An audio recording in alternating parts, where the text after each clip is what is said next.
गवा गई बोलबम सुनाता सभे लोग बाबा धाम जाता।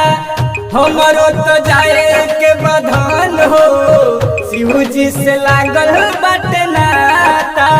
करे के बाटे करो सोनिया हो एहो बड़े राजा घरे अब राजा रोतारी प्यारी दुल्हनिया हो। एहो बड़े राजा घरे अब राजा रोतारी प्यारी दुल्हनिया हो। रोतारी प्यारी जे दिलीप शर्मा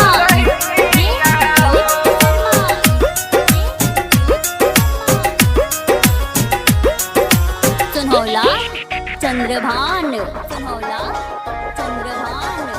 रुपया पैसा सब शिव जी के देन हो चाहिए तो बने जाई मां। छोड़ दहो बकरी फेंक दहो डकरी मन दुल्हनिया के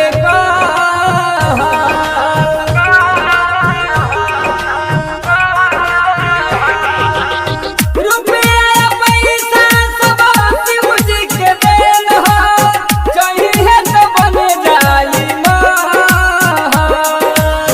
छोड़ दहो बकरी फेंक दहो डकरी मन दुल्हनिया के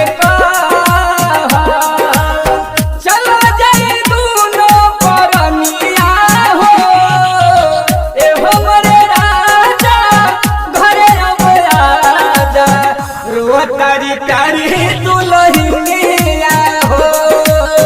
एहो बड़े राजा घरे अब राजा रोतारी प्यारी दुल्हनिया हो। आप सुन रहे हैं डीजे दिलीप शर्मा को गोपालगंज।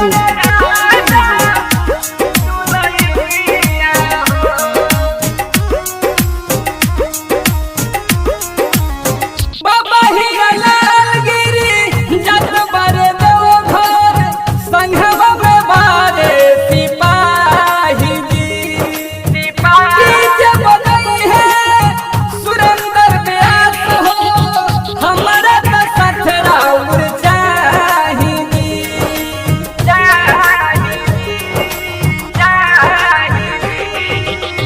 अजहर आजाद बदरी जत बारे देव घर संघवा में बारे सिपाही जी जब गई है दीपक यादव हमरा तो साथ राउर चाही जी। गवतर दीनेश भजनिया हो एहो बड़े राजा घरे अब राजा रोतारी प्यारी दुल्हनिया हो।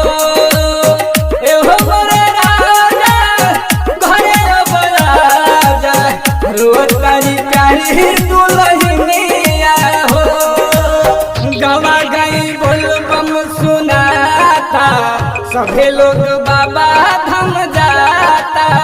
हमरो तो जाए के बधान हो शिव जी से लागल बाटे नाता।